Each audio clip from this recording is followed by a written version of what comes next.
Please welcome Cate Faehrmann, who's a Greens MP and has been a drug law reform supporter, and you're the official spokesperson for the Greens. Yes. And also, Cate, you've basically, this is maybe your third MardiGrass that you've come and joined us, or second? Yeah. Or even more? Third. There was one very early on, but third, I think, in the last, 5 years or so. So, it's really exciting when we have lots of great support from our politicians, and in the 30th MardiGrass, it's really great to welcome you back again. And you're going to sort of focus on what's been happening in New South Wales and your, attempts at really helping people who have medical cannabis and with driving in particular. Yep. Okay, Cate, over to you. Thank you. Thanks, Kathleen. Hi, everybody. Before I begin, I'd just like to acknowledge that we are on Bundjalung country. Of course, it's Aboriginal land, stolen land, always was, always will be Aboriginal land. I'm Cate Faehrmann, a Greens MP in the upper house of New South Wales State Parliament. I have the drug law reform and harm reduction portfolio, and yes, what just happened before with the police was extraordinary, and it is going to be a very hard act to follow. I was sitting here going, I'm ready to give my whole session up just so this can keep going, actually. But it was interrupted, so here we are. Okay, so this session is just to update you on a range of different things that we've been doing in the New South Wales Parliament, trying to get drug law reform on the agenda. Well, we have got it on the agenda, and just seeing if we can get, certain legislation to legalise cannabis, legislation to, which I'll talk about in terms of roadside drug testing, just seeing what we can do before the end of the year, recognising that we have a state election in March. We actually, because of the Queen dying, we have less parliamentary sitting weeks than we did have. And we've got a big, busy political agenda for the next 5 sitting weeks. I think there's only 5 or 6 sitting weeks left now in State Parliament, and there's a lot to get through. So we've got a bill before the New South Wales Parliament to legalise cannabis. So I've introduced this bill. This is it before the upper house. That is lovely, whatever you just did with the lights in terms of turning it down. So we have a bill which will, and those of you who were here before, David Shoebridge, who is our federal senator now, he was talking about legalising a legalised cannabis bill potentially at the federal level as well. I understand that will be very much based on this bill. So what this bill does is, and hopefully we will get it debated before the end of the year, and I'll talk about the politics of that. Obviously the realistic, a bit of reality as well in terms of debating that and whether or not it will pass. So we'll talk about that. So this bill is all about establishing a New South Wales Cannabis Authority that would essentially issue licences, 3 types of licences, one for production, one for cultivation, another one to enable what is called social clubs, cannabis clubs to be able to be formed. It allows people to grow plants, 6 plants for individuals in their homes, or 12 plants total for a household. So essentially it's a legalisation, it's a taxing and regulating cannabis bill as opposed to decriminalisation, which of course is kind of the model that we've seen in the ACT. To be honest, in terms of the way in which the bill was pulled together, we kind of consulted with a heap of stakeholders. We looked at kind of best practice around the world, if you like, spoke with experts in the drug law reform space, and kind of came up with this bill. So it's actually not based on anything else that has gone before it or anything else in the world. So we've had kind of decent feedback on it, and we wrote this 2 years ago. So I think if we, which we will in the new Parliament, we will do another legalised cannabis bill, and maybe we'll make some improvements and stuff on it. But Yeah, I think it's really exciting. It basically has the Cannabis Authority as essentially setting the price, doing things like making sure THC content, there's correct labelling, the product has to be sold in kind of plain packaging, if you like.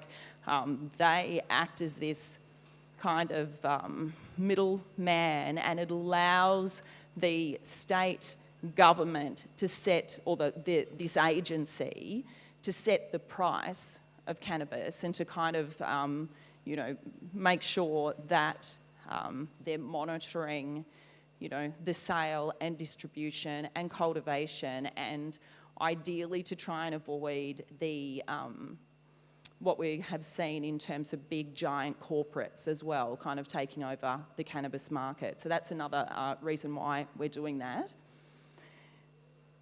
So we're looking at, I introduced this, I think it was, COVID stuffed everything up. It was last year, I think. November 2020. So I basically introduced this in the New South Wales Parliament. Second read it, hasn't been debated yet. The media response has been really great. Like, I think, the whole media perception of cannabis now is just so different to what it was 10 years ago. I was doing, like interviews on Triple M nationally with the announcers just going, oh, Cate, this is just fantastic. Like, all of my listeners, I know that they all, a lot of them will come home on a Friday afternoon and want to have a joint around, but like Triple M, right? So the response was amazing. Daily Telegraph didn't even touch it, right? So there wasn't even the kind of Greens, introduce this legalised cannabis, blah, blah, all the crap that we would have seen 10 years ago. It's not there now. So we know that the debate has shifted, and importantly, it's shifted in terms of the media response. What hasn't shifted so much is the other parties. So it kind of looks positive because, and maybe, thank you, that kind of looks positive because this is Chris Minns, who's the opposition leader, Labor leader in the New South Wales Parliament, in New South Wales. And he's like, great work, this is in January 2020, great work, New South Wales Police, $17 million is a big haul. I wonder how much police resources go into policing cannabis and how much money bikie gangs and organised criminals are making off its illegal status. No such problems in most of America and Canada now. So that was him in January 2020, and this one is from 2019. So he's like, we need a new approach, Labor leadership, hopeful pledges to hold a drug summit. And Chris Minns said he was concerned by the Premier's comments opposing pill testing before her government's inquiry had completed its hearings. That was all in 2020, 2019. That was before he became the opposition leader. Since then, nothing. Right? So there's a couple of individuals within Labor who are, pretty good, kind of supporting decriminalisation, maybe supporting legalisation, but to be honest, I think they confuse the two. But we haven't heard anything from Labor. They have said that if they win the next election, they will hold a drug summit, which I think is a bit of a cop-out. But that's what they've said. So that's Labor. Nothing around whether they would support legalised cannabis. You certainly won't be hearing anything like that from them before the state election, I would think. And then the government, the Liberal Nationals, are of course hopeless, pathetic. We know how bad they are.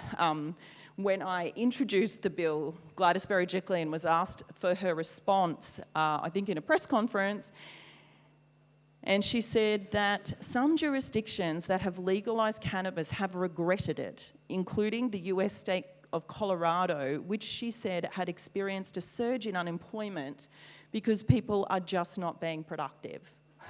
So that's Gladys Berejiklian, that's the Liberal Nationals.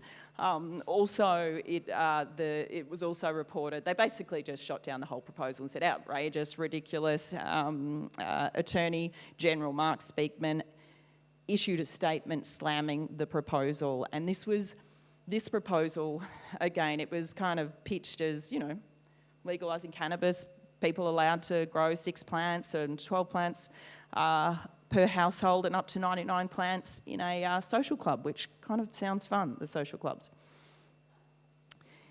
So, cannabis in the New South Wales Parliament, because that's what this is about, we have had allegations that the smell of weed sometimes can come from various offices in the Parliament. So that is one thing that, in terms of was the topic, cannabis in the New South Wales Parliament, that we actually got in the media, in the Telegraph, that this is on the 11th floor, which is the floor that I'm on, which is the upper house, crossbench, so the Greens are in there, but so are the Shooters and Fishers Party, so are One Nation, so are Animal Justice Party. So somewhere along there, apparently, you can smell weed coming out of an office. And that was reported, so that's happening. So people are smoking it in there, apparently. The next slide, so this is a photo of me in a sling, in an arm sling, speaking, I can't remember what I was speaking to the issue, but I know what I was on. And I was on these very heavy prescription drugs because I dislocated and fractured my shoulder. So look, so I'm trying to I had to be there because our votes, we're not like Labor and Liberal where you get a pair, right? If you're sick or anything, or you got to visit, you get paired and you can go and do whatever. No, we have to be there for every single vote. We're in the balance of power. It's super important. Even if you dislocate and fracture your shoulder and you're a hell of a lot of pain, you've got to be there. So I had carriage of this bill and was speaking, and endone, those hardcore painkillers, they're like shocking, terrible. So I was basically had about 4 to 6 weeks of excruciating pain because it ended up, bicep tendon was actually out of where it was. That was the pain, really, for 6 weeks.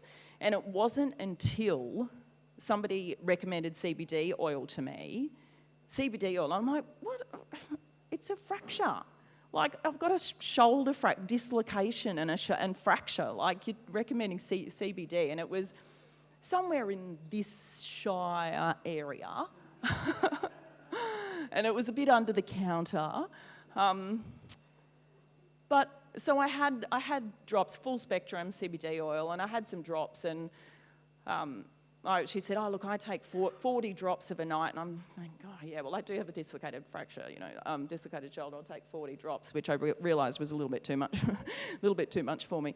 But, and rubbed it on my shoulder, and within like 10 minutes, this excruciating pain that I was living with for 6 weeks kind of went. I'm just like, oh my God, I've had endone, which the endone wasn't getting rid of the pain ultimately. So I became a bit of a convert. I've always been a drug law reform advocate, but this personal experience enabled me to then speak in Parliament about the issue of CBD, speak in Parliament about the issue of the fact that I'd taken CBD, and then realised with that as well, much more personally, the whole issue of not being able to bloody drive, because of our stupid laws. So this is the bill that is before the Parliament now to create a defence against driving. If THC is detected in your system and you're not impaired, and you have you're able to demonstrate that you have a prescription or it's legally supplied by your doctor, you have a medical defence. So thank you, and we are looking at trying to get this. We are looking at debating this on Wednesday next week. So this bill has been to inquiry. So it's kind of what Labor and Liberal do sometimes when they don't want to consider an issue. They'll send it to an inquiry. So the bill, but fair enough. So the bill went to inquiry. I think a couple of people here may have presented to that. Very interesting when I second read, so that's when you read to a bill, you give the speech to a bill, which I've done on this one. that the National Party, a National Party MP came up to me after I gave the speech and said, Cate, I think you're totally, honestly, with this, I think you're right. The law kind of has to change, and let's see what we can do. Like, I reckon there's a bunch of people that realise that this is just, incredibly unfair. Medicinal cannabis is obviously now legal. We've got tens of thousands of people who are accessing it, via prescription, all of that. Let's see if we can change the law. And I understand as well that we want to change the law entirely, right? I get that in terms of people who might not have the script and who might not, and who aren't impaired, to still be able to drive without the absolutely outrageous situation of losing your licence and having your whole life turned upside down because you've got traces of THC in your system. But this bill is actually possible to get an outcome on before we get into obviously all of the kind of decriminalising cannabis or legalising cannabis. This is the first step in terms of making our laws a hell of a lot more fairer for those people who are tens of thousands who are taking medicinal cannabis. My office has been contacted by dozens of people, possibly more than that actually, with their personal stories, people who have had to choose between treatment that is literally life-changing. I've spoken with like veteran, 10 years, suicidal, antidepressants, PTSD, all of this stuff, complete terrible life for 10 years. Medicinal cannabis completely changed, rescued his relationship and basically his life and his self. But again, having to choose between driving and taking this medicine that just has such life-changing properties. So we know that that just goes to so many different conditions, and it's just nuts. So we had the inquiry. Unfortunately, at that time, there was a bit of a change in the makeup of the members because the various MPs were resigning and what have you. So we got a slightly more conservative makeup on the committee, which was a bit frustrating. But we had a day, and honestly, we had the really conservative anti-drug, the Australian Drug Foundation or something, I think they're called, and they're the like completely, absolutely anti-drugs people. We had to have to get a balance of stakeholders. So the only people we could get who were speaking against the bill and what it did and the need for it were these absolutely crazy anti-drug people.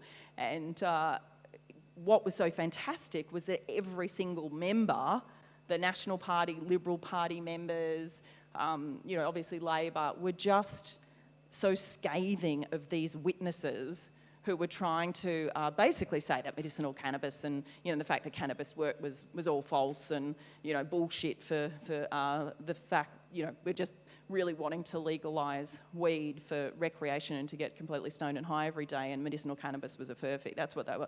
Nobody believed that, so that's good. So we have. So it's covering, the media is becoming increasingly interested in this issue. There are stories, potentially coming out soon on various great mainstream kind of platforms. So I think we're going to see a lot of pressure. We know that Queensland is recently looking at this issue, obviously with New South Wales about to debate it next week as well. I think we are going to see a lot more attention on it anyway, and I don't think I can play the video. I don't think, no. It's not, which is annoying. So I've got this really amazing, I've launched a video and a campaign for the roadside drug testing bill to be debated on Wednesday. So what we are wanting at the very least to happen is, I suppose, a commitment by the government to kind of have a look at it. I don't think it's going to pass the New South Wales Upper House. However, we can certainly pressure Labor to support it, and we can certainly pressure even parties like Shooters and Fishers, and possibly we could get it past the Upper House. Because we're coming so close to an election, New South Wales Labor is getting more and more cautious. All they're talking about that they're wanting to focus on is like tolls in Western Sydney. They literally said that's what they want to focus on, and they're not wanting to do anything ambitious. But the Labor members on the committee that looked into the bill were extremely positive about the need for change. So the other thing that the government members were saying, though, was that they needed more evidence around impairment. So that was like the kind of sticking factor, if you like. We had the Lambert Institute and other researchers presenting and talking to us about really, the cutting edge research around CBD, levels of THC consumed within a certain amount of time and impairment and all of that, which I think was 100% convincing now. But my sense was the government that is the excuse they're going to use, is that we need more research before the laws change. I think that's potentially quite a positive outcome to actually get that, much. So let's see what happens on Wednesday. We've got some petitions we've got a green stall here down there. We've got some petitions that you can also, via a QR code, sign, which would be amazing. So we're wanting to get everybody as much as possible to... it's not going to happen, is it? That's all right. Sorry, Cate. That's right. Don't worry. So what we're wanting is all of you to lobby MPs. You can do it via my website, or you can actually phone them up and talk to them, or send them an email. If you've got personal stories about, and I'll come to you in a sec, Becky, if you've got personal stories about taking cannabis medicinally, how it's changed your life, how valuable it is, how important it is, how crucial it is to everything, then please share your story. And you can either share your story with me via an email, which I'm happy to take, and ideally with key figures in the New South Wales Upper House. So the leader of the Labor Party in the Upper House is Penny Sharp. We've got the government, as well as the Shooters Party as well. But if you send it to me, I can send forward emails on as well. So finally, and David Shoebridge was talking about this as well in the earlier session, our Greens senator, who has, we took to the federal election, the Greens, a platform of legalising cannabis. We were very out and proud about it. We, didn't have it buried in some kind of policy page somewhere. We basically took it as part of our kind of key kind of platform. We're going to be doing the same at the state election. So we've got quite a wide range of different reform kind of ideas, including things like pill testing, but legalising cannabis in terms of taxing and regulating cannabis, the way in which I told you about before, is going to be a key part of our platform. If you look at the federal election result and how many people came to the Greens and how well we did across the country, how well we did in key seats, how big our vote was this time, I think you could say that that was a pretty good thing to take to the election. We know that public opinion is just going absolutely through the roof on this. And as I said earlier, the media, the interviews that I have done on cannabis, on roadside drug testing stuff, but on legalising cannabis, 100% of them have been positive, and all of the journos, even from conservative media outlets, are behind the need for a change. So I think change is obviously inevitable in terms of legalising cannabis. I think the roadside drug testing bill, creating a medical defence, is going to be the first cab off the rank, if you like.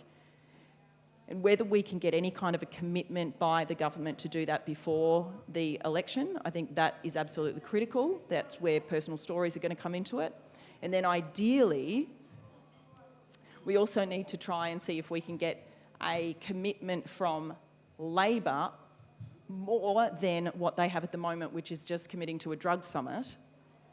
We need to see if they will commit to anything further in the drug law reform space, because we certainly, from my perspective, and no doubt from most of the people, hopefully all of the people in the room, we need a change of government in New South Wales because of the extraordinary kind of police response that we're seeing to drugs, to drug use in this state. It's not going to change, I don't think, until we get that change of government. The Greens, as I said, are going to campaign very, very hard on this, and we're going to campaign across the state. And it would be wonderful for those of you, we know, we've got parties that form purely on, legalised cannabis, which is fantastic. But really, we have a good chance in New South Wales of getting 3 Greens elected to the New South Wales Upper House, which will bring our total numbers to 5 MPs in the Upper House. The ticket, they'll be all women, by the way, because we've got three women, the third of whom is a wonderful First Nations woman. So the election is going to be, I think, a turning point, hopefully, in the drug law reform space in New South Wales, because I am sensing that we actually are going to get a change of government. There's a lot of kind of factors there, but I am sensing that. And given how much the world is moving, and given, I think, how much public opinion is moving, particularly the media and everything else, then I think it is absolutely inevitable that we are going to get serious change in the next, say, 3 to 4 years. And we will be ensuring that the legalised cannabis bill is one of the first bills that is introduced when the new parliament comes back. So we will be debating this bill at the end of this year, the legalised cannabis bill. We'll be debating that bill as well. Something tells me we'll have to bring it back because it won't pass, but we will introduce it as the first thing that we do post the election. So happy to take questions. Thank you all for coming, and honestly, the next 6 months, we will do this, drug law reform. Yeah, thanks so much, Cate. And yeah, if you have a question, please raise your hand so one of our beautiful microphone runners can find you. Thanks, Cate. Look, just in terms of... Oh, and put your microphone close to your mouth as well. I need to turn it on, Becky.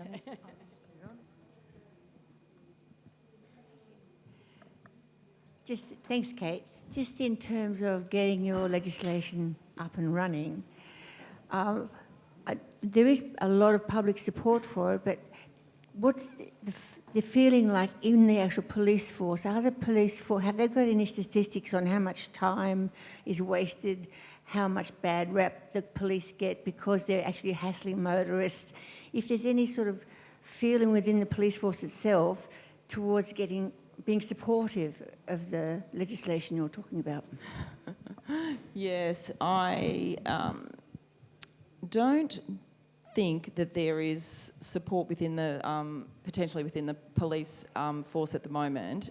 We have had the change in police commissioner, of course, and I think the new police commissioner, she does seem far more kind of sensible and almost compassionate, if you like, on certain things, and particularly even in questioning at budget estimates on these issues. She certainly doesn't have that, kind of slapping it down, arrogant kind of machismo that we've seen before, and we've seen from male police ministers and male police commissioners, actually.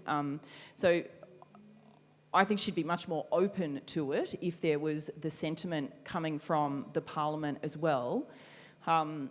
Paul Toole, the National Party police minister, was asked, I asked him questions in budget estimates about strip searching and statistics and what have you, and he seemed, to be honest, pretty uninformed about it, and was just referring questions to his commissioner, who was then going through saying, we've made a lot of changes, we're aware of the report in terms of how much the police breach, the protocols in relation to strip searching, we're aware of that, and we have put in place all these measures. So at least that's what she said to me, and he didn't seem in any way knowledgeable about it.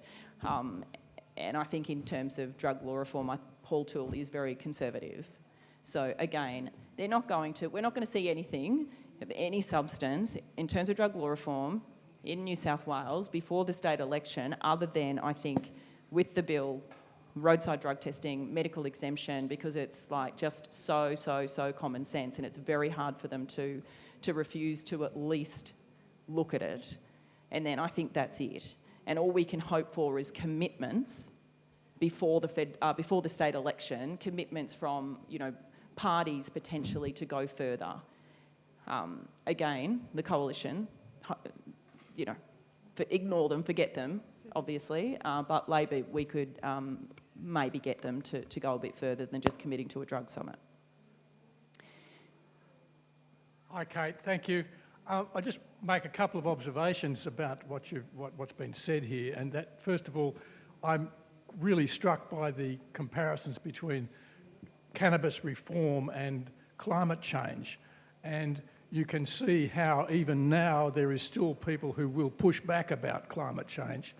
And so I feel it's the same with drug reform as well, and probably more so. But with respect to climate change, now that everybody has kind of agreed that there's a problem, clearly science and medicine are important institutions involved in endorsing that kind of view. And so I recommend that you absolutely stay with the program there. But I just in general want to know, really, what is the feeling in Parliament about drug use? I mean, is it... I mean, I've been thinking for 40 years more, one day we will get, you know, it'll be legalised, and it still isn't. And there are so many people that have such a negative view about drug use. How are you? What's the kind of the worldview out there where you are? Yeah, it's pretty. I mean, it's, you know, kind of 1965, really.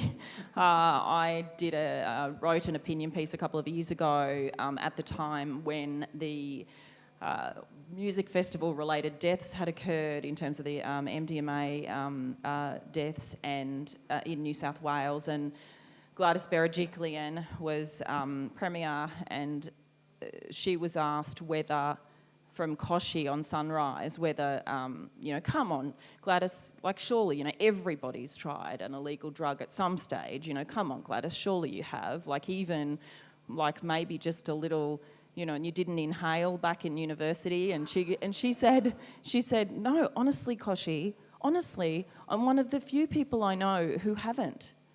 And I'm just watching this, just going, oh my God, how much is wrong with that statement when we've got kids dying at music festivals because of, you know, drug dogs, which the inquiry into music festival related deaths found that it was at least one of the deaths was a direct result of the young girl taking 3 pills at once or whatever, seeing the dogs.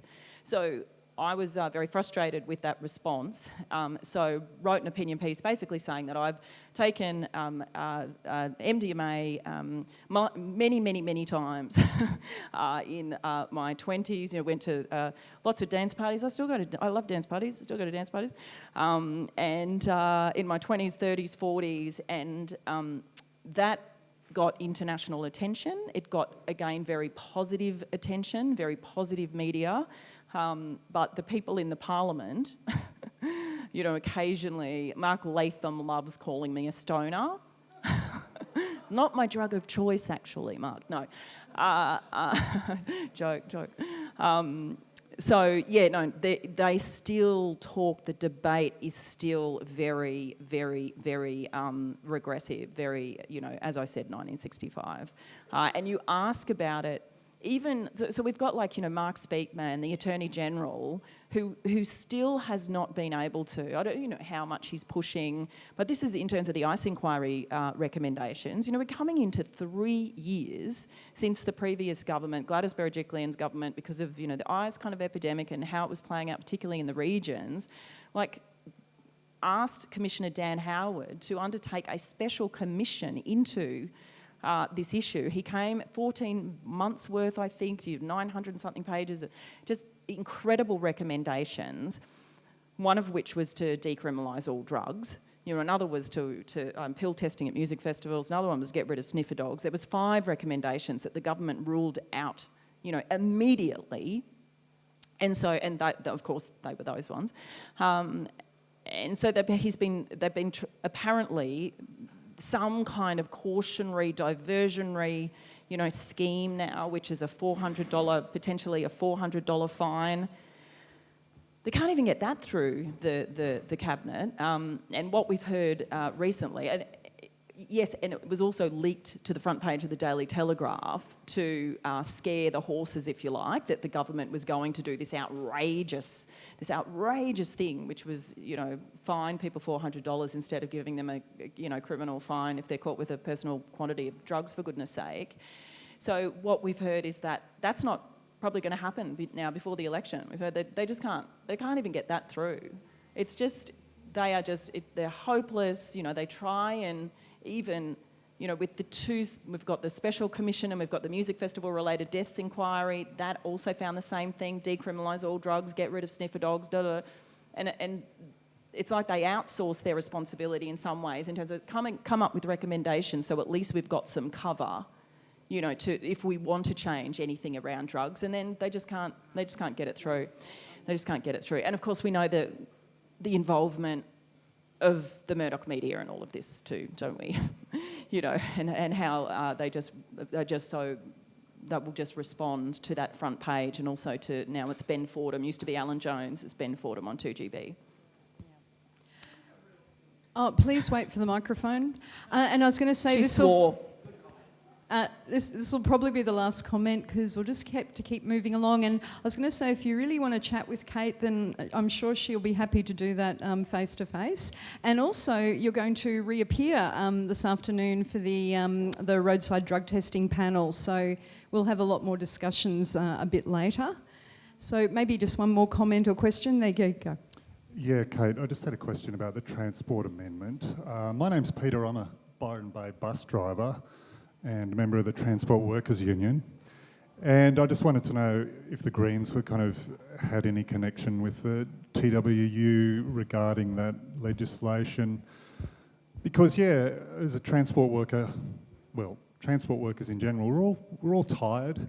We're either dropping kids off at the pool, school, or we're truckies delivering toilet paper, or Uber drivers or scooter drivers delivering tasty snacks to hungry and or stoned people. And I was just wondering what kind of connection we had to that kind of the workers' movement.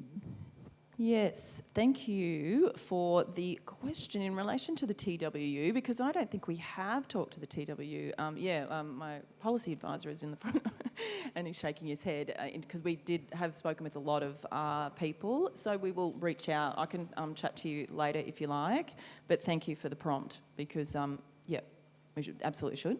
Yeah, we could all use a really good night's sleep, and I think it would help us if we could, use a bit of herbal medicine. 100%, yes. It would be amazing if the TWU came out and be a strong supporter of the of the bill. Oh yeah, we make a lot of sacrifices in the industry. Our social life is pretty terrible. Mine's just pretty much a relationship with Mr. Palmer and his 5 non-binary daughters. I know that sounds terrible, but it's a hard life.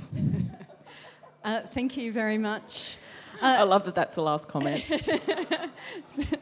Thank you very much, Cate. Greatly appreciated to come along to the 30th MardiGrass. That's totally awesome. And we'll see you back at 2:30 for the roadside drug testing panel. Please thank Cate.